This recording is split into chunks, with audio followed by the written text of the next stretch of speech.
रमजान क्या होता है? सब लोग इतना खुश क्यों हैं? हमजा, रमजान अल्लाह का सबसे प्यारा महीना होता है। वाह, क्यों? इसमें अल्लाह बहुत करीब होता है। इस महीने मुस्लिम सुबह सेहरी करके रोजा रखते हैं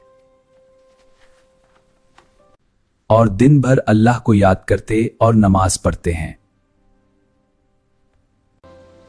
रमजान हमें शेयर करना और मदद करना सिखाता है। शाम को सब मिलकर इफ्तार करते हैं। सबसे पहले खजूर से रोजा खोला जाता है। यमी खजूर। बहुत अच्छी है। शुक्र है। और रात को तरावीह में कुरान सुना जाता है। रमजान हमें सब्र, इबादत और मदद करना सिखाता है। या अल्लाह, हमें रमजान की बरकत नसीब फरमा।